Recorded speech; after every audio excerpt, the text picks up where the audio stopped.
What is that? So Kevin, this is a double-bladed paddle. I've been hearing about Where's the kayak? Did you bring a kayak? I didn't bring a kayak, I brought a canoe. Yeah. And I've been hearing it from my brother for years. Why don't we paddle with kayak paddles? And I'm doing a trip with this guy, Sean James, who paddles with a double blade. And I figure, you know, cause I'm like the traditional, I like the single blade, you know, wooden paddle and that kind of thing. But I started thinking, you know what? I'm gonna give this a shot, and I'm just gonna hopefully sell out is the word? I don't think so, but we'll see. I'm gonna give it a shot and see how I like it, because apparently it works well in wind and that kind of stuff, and like that's a beautiful paddle. So I'm gonna try paddling a canoe with a double blade. Kevin, don't try not to hate me, okay? You know what we call canoeists that use a double blade? Canoeists that don't know how to paddle. Okay, hold on, Jim! let me turn this off. Oh, he's a very busy man. I got things to do. I'm going to be on the next Alone. Are you? I don't think so. No? I think that I don't know if they're gonna do a series with all the winners. So, I don't know, but we'll see. And that's you, you we'll won. See. I did win. You and your brother won. Yeah, so I guess it would be me and my brother against each other. That even rhymes. That'd be nice. Yeah, that'd be pretty good. Do you still talk to your brother? I do, believe it or not. I was just texting him right now. That's who I was talking to, yeah. What were we saying? We were actually talking about potential TV series that we might be doing. We got some irons in the fire. I can't say anything more, but you know. You're so full of it. He probably is unemployed. I was adventure. actually texting the welfare office. Just kidding. All right, well, first of all, you got the wrong cup. I got a special cup for you. Oh, do you? Yeah. Oh, amazing. What do you got there? A Bob Ross mug. Oh, his voice is so relaxing, unlike yours. Similar appearance. Yeah. Well, my hair kind of gets like that sometimes. It does, it does. And I do find you are relaxed. So, Jim just presented once again. And what happened?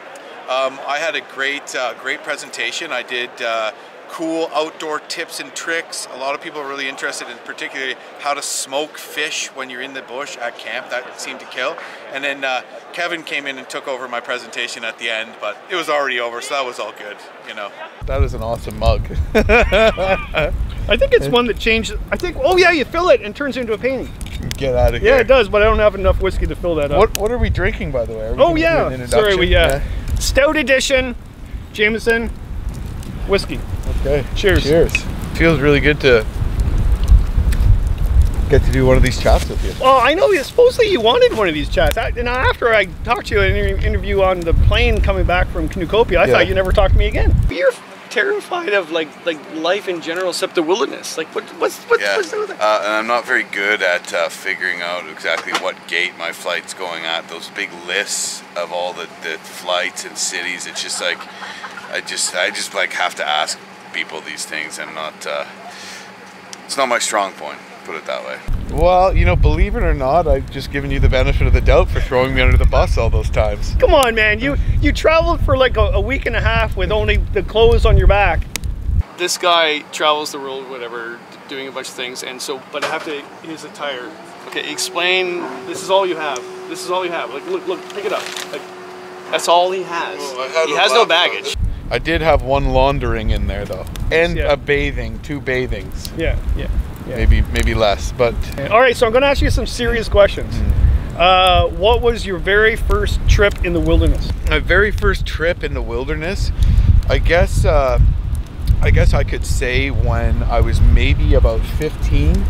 I decided that I was gonna go down this river called the Little Mississippi, which leaves out of the lake west of McCoon, which is where my family has a cottage on. Yeah, I know that. Did you know that lake? I follow that river, yeah. Right on. So not the one in southern states, right? Okay, no. This is an Ontario This river. is the Little Mississippi, yeah. And so I went from, we were basically paddling the part from the lake down to MacArthur's Mills. Yep. Is that the right town? Yeah. And you know, we didn't really know what we were doing. We had the maps kind of mixed up, where was where. It turned out being way further. And then we thought, and we got to this huge thundering waterfall, and there's no portage trail around it. And so we had to turn around and go back up river, and we had like way too much gear. Can you believe that? Oh my God, this generator that I set. Heavy, bud. Why didn't we roll with solar again? This f***ing canoe's gonna sink. Jim promised that we were gonna pack light for this trip. Good thing we have 15 liters of gas. This is like a clown. Look, it's getting better. 4 paddles. It's my fault. Well, the boat floats. Are you sure? And we had like a cargo canoe with a sawed-off back that was like gigantic and weighed so much, and it was really low water, and like we had this water bottle in our tent that blew up and soaked us all, and it hammered rain and thunderstorm the whole time. And on the way back, my little cousin Scott, who was maybe like 9, was like, his only job was to sit there with his hands like this and jog on the spot to stay warm because he was starting to freeze his butt off. And you know, and we always thought, oh my god, this has been the worst trip ever, we thought, you know what I mean? So you went from there to the worst trip ever to actually, hey, I want to be out there more. Yeah, What's exactly. that? Exactly. Why? You know, well, I'll tell you, sometimes people might try one canoe trip and they might not like it, but you know, you gotta want to like it, you know? And I decided, well, this is something I really want to like. So, you know, and even looking back at what a disaster it was still like we got stuck under an ATV bridge, or it was an old falling down bridge with wasp nests on it, and we had a canoe there, and we had to port toss. There's no trails, and so we're jumping from rock to rock with bags, and there was a wasp nest. So every time we came back for a second round of stuff, we were being stung by wasps.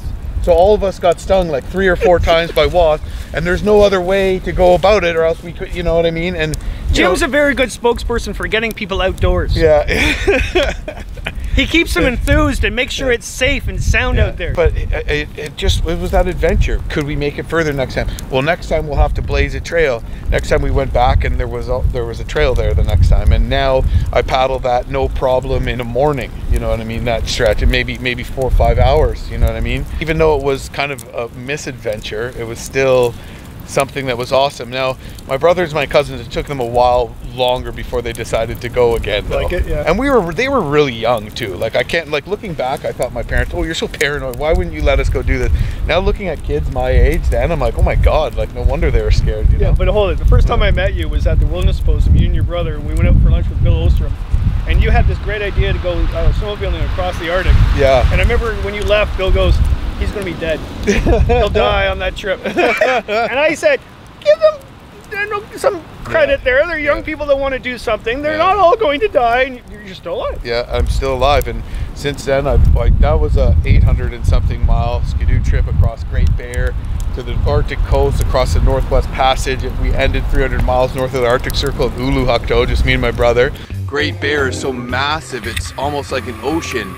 But since then, I've walked solo across the northern Ungava Peninsula, 36 days. What do you think, Buck? We did it. It's over. The trip's done. Well, folks, I did it. I've crossed Baffin Island in the winter. With your dog. With my dog, yeah, with my dog. not a cow. Well, yeah, you did that to your dog too. Well, yeah, that's true. My dog's penis had frostbite. Okay. And I thought we weren't going to talk about this. We're always going to talk about that. We're always going to talk about it. You got to tell it. It's the best story.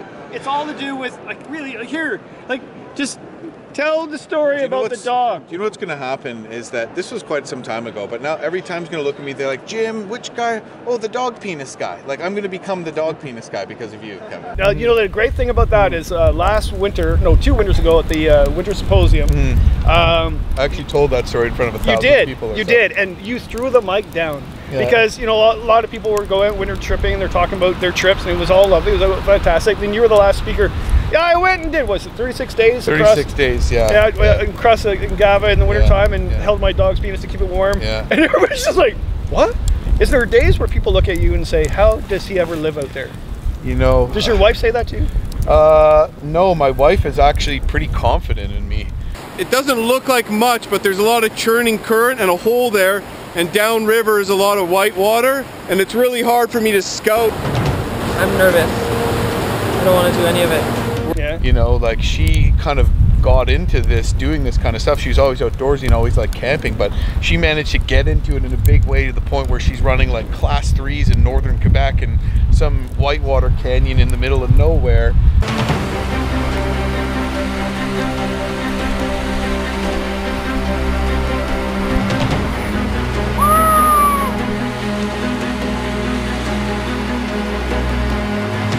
Just gonna paddle across the river to an eddy over there.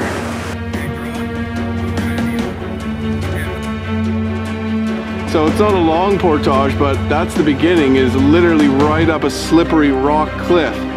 And really managed to advance so much, I think just because she had that competitive spirit and athletic ability. But I think she also says, well, just because I'm confident when you're in the woods, you seem to just take charge. It's the only time you ever actually do anything. I wish you did that much around the house. So we're coming up to the last major rapid on the Porcupine, a class 3 plus, and I'm gonna try to solo it. A lot of irregular waves, but I really gave it a good scout, and I think I'll be okay. So let's see what happens.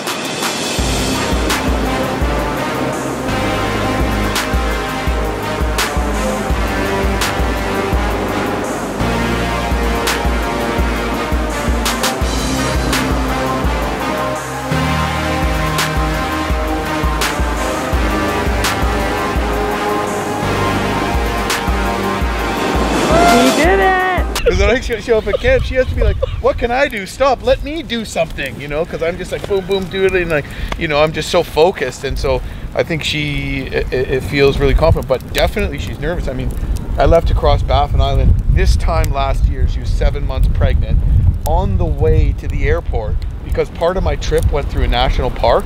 They called me and they're like, sorry, Jim, we had a misunderstanding. You're actually not allowed to carry a firearm through the park. Sorry. And getting to the park, I had to walk 80 kilometers in like some of the densest polar bear country in the world, right at the time where the mothers were coming out of their dens with their cubs. And I'm sitting there on a ride to the airport with my 7 month pregnant wife, who I'm just like, not a good time to have called Mr. Park Warden. You know what I mean? Yeah. I'm gonna have to have another swig after that. That's oh my God. Oh, all right. I do gotta say one thing. Since the first time I met you, till now, the one, if I had to walk away and characterize you in one statement, is like, you are the real deal. And I've met a lot of people that want to be the real deal, but you're the real deal, and I don't even think you know that, but yeah, well, thank you. But you do it, right? Thank you. Yeah, absolutely. Now, when you won alone, you're the first Canadian, you and your brother, first Canadians to win it. Yeah. Did you get any sort of shock that Canadians won this? Like, or should we be proud to be Canadian? Like, you know what, Kevin? I know when, you know, I'm watching Team Canada play Olympic hockey, and I'm like literally on the edge of my seat. Like, if Team Canada loses, I'm like gonna curl into a ball and cry for a month. That's how, like, it's so important. So I did take a little bit of that, and I'm like, man, I can't lose this for Canada. Like, I gotta hang on. That like, was pressure. Yeah, that was stress, right? Really, I would say it was a positive thing actually for me. Yeah. Because it helped me pull through and you know and do that as the only Canadian. I think that was something that helped me, and also the cash prize at the end was also pretty solid incentive. But you know, it's also just testing yourself, really. You know what I mean? Like, I might have stayed out that long if it was just over a case of beer too, you know. Maybe that's me, you know. A lot of my trips, people say, oh, that looks tough and that looks hard, but they see the rewards, they see the gorgeous campsites and the huge fish and the gorgeous wilderness vistas and the wildlife, and they say, you know, I think I could do it. I think I want to do it. The Ngava one, not something anyone said to me. I just realized I made sure that you sat over there because you're getting all the smoke. Well, you know what? That I've actually hardened myself. He's tough. No, I've actually hardened myself to being able to just sit in fire smoke all day and not complain. Yeah, it's actually, the black flies it's true, right? It's like an acquired thing. My eyes are watering a bit now. When we were on the show alone, though, I did that so long. My brother's like, God, you're just sitting in this, you're an idiot. You're still in the smoke. I'm like, I just don't care. No, don't worry. Don't get up. Don't go up, Mr. Adventurer, Mr. Alone person. I'll get the fire. It looks like, you know, you have a love and hate relationship with your brother. Are you guys going to introduce yourselves? Hi, we're Jim and Ted Baird, Team Baird from season 4 of Alone. No. Hey, I'm Ted Baird, and this is my brother Jim, and we are the season 4 winners of them. That's a f***ing terrible introduction. Hi, I'm Ted Baird, and this is Slappy Pants McGillicuddy, aka Dumbass Idiot Face. Okay, just start a new one, Tori. Yeah, I've seen you on film together, right? Yeah, and a lot of that is like, for example, on that Tomogamy series or the Alone series, we're literally rolling all the time. We're literally rolling all the time. So after a while, you're not faking it. You just have to forget the cameras are there. And then, you know, we end up catching these arguments. Now, we're not arguing nearly as much as, because we end up editing that in probably more often because it's exciting and funny and, you know, drama filled because it's television. But at the same time, I actually think that what me and my brother have is actually a pretty healthy thing, because a lot of people that I've tripped with in the past, you don't want to act like an immature child and just freak out at them and argue with them. So what you do is just bottle it up, and then a part of you just hates them forever. You know what I mean? So with me and my brother, we just get it out. Oh man, that's nice. Have a little pee. Don't piss there, man. I gotta get water. Parts per billion, bud. Alright, it's enough footage of you being a dummy. And then we just decide, well, do you want to have a crappy trip or do you want to have a good trip? Do you want to be whining the whole time and not getting along? And never ever is there a fight that we get in that is literally takes more than a max an hour to get over. Usually 10 minutes. Usually we're just embarrassed that we even fought and we're like, what are we even fighting about? And then we just move on. You know what I mean? And so really in the end, it actually is a positive thing, believe it or not. I have 3 older sisters, so cheers on that, man. Now, you are now a full-time Canadian adventurer. Yeah, absolutely. You're doing this for a living. And by the way, before we explain that, I'd like to say one thing. You won the money from Alone, and I asked you before what you did for it. Yeah. He got a house up in the bush with him and his wife, and they had a child. Yeah, that's right. Good way to spend money. Thank you very much. Yeah, we live in a remote area right off the Magnetawan River.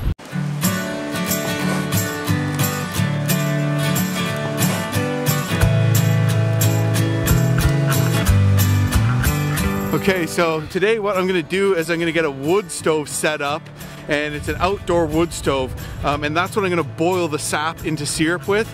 And we just kind of it's kind of our dream to kind of live that way. We do. Actually, I brought something for you, Kevin.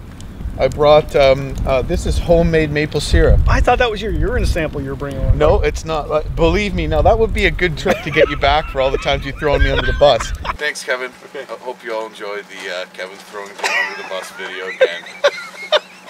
But this is actually real homemade maple syrup. You'll see it has a little bit of, it tastes the same as the store-bought stuff, but has a little bit of a smoky flavor to it. And maybe I should, my wife and I actually filmed ourselves doing that, and we put it up on my YouTube channel. So there's my YouTube channel plug too. But yeah, it's all about you, Jim. Yeah. So that's pretty good. Is that red maple or sugar maple? No, that's a sugar maple, which I believe is the same thing as hardwood maple, right? Yeah. I'm not telling that story. Okay. It's terrible. I'll tell that another time. Really? I should never tell you stories about myself. Terrible. Well, you probably shouldn't, because it's backfired whenever I've told you about myself. So, you know. All right, so what's next then? What's going on? You're this great adventurer. You're making a living doing it, which is not easy, by the way, right? No, it's really not easy. Like, people probably look at my Facebook page and think I'm like a trust fund baby. You know what I mean? Like, just living the dream, dude. But you know what? All these trips, I not only have to find a way not to die in the wilderness. Like, I try to do a big trip every year. Jim, what are you doing? Jim, I'm carrying a Bob Special, as a matter of fact. It's a little windy, but man, this is a nice light canoe. I think I like it.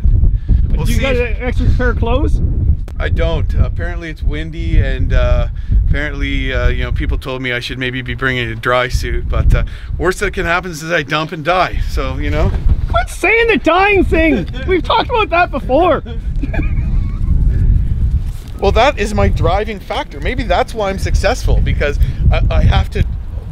Death is forcing me to work hard, because these trips I do, I mean, as fun as they are, you know, you got to realize there is some danger involved in, you know, doing a 33-day whitewater canoe expedition across northern Quebec and Labrador, you know, and paddling all these rapids.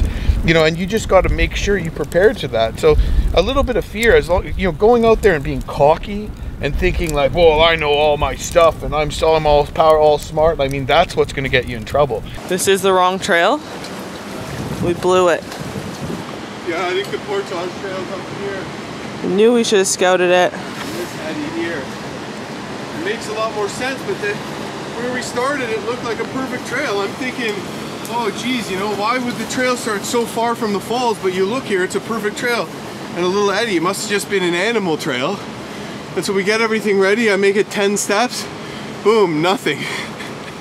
So I guess scouting the portage trail out is a good idea. But the difficulty in what I do is I got to not only plan the trip, which is an enormous task. You know, it's getting easier with the internet, of course, than it used to be, but you know, so you can plan them faster.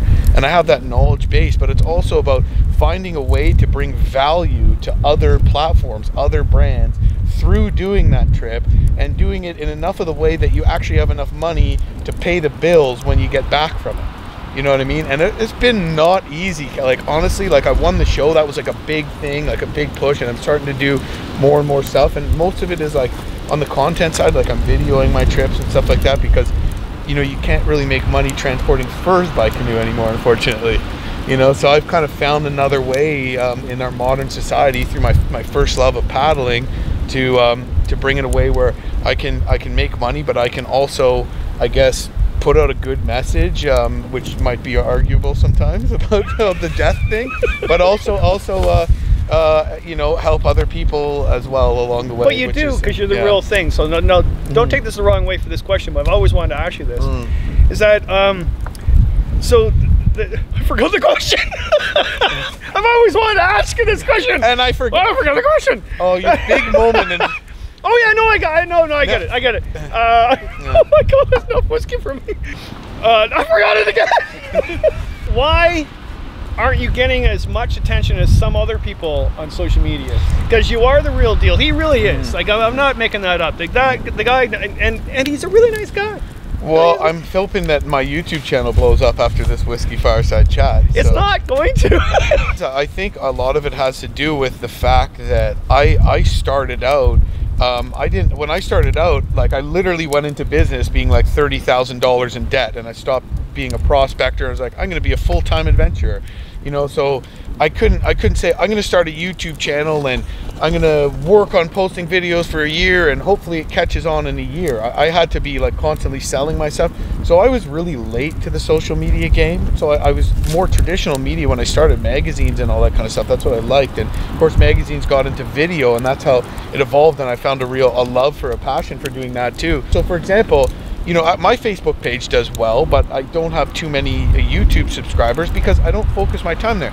But on Facebook last year, on Field and Stream's website, I got about 9 million views. You know, so I'm still getting that exposure. It's just not on my own channels, which is great, and it's great for the brands. But you know, if I had that kind of following myself, it would definitely make things a lot easier. And I'm trying to build that now. You know, I don't really know. I think it also on the YouTube side just has to do with I just don't have that consistent putting a video. So now I'm trying to get on my YouTube channel, which is Jim Baird Adventurer, I might add. And I'm trying to get those. You might just want to take a shower after this. And no, but I'm trying to, because think about it, it's very challenging to post a video from an adventure trip in the Northwest Territories every week.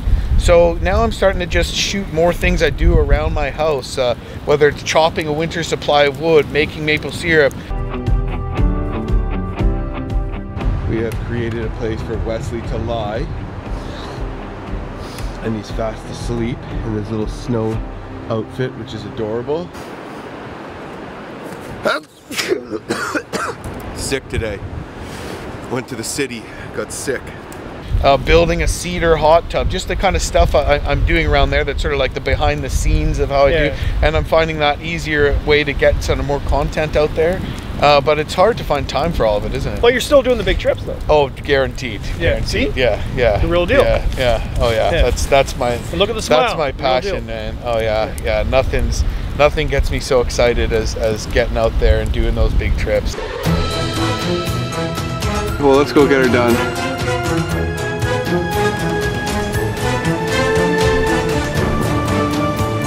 Stay further left. Don't go that way. Come up towards me. Come up towards me. You're gonna fall.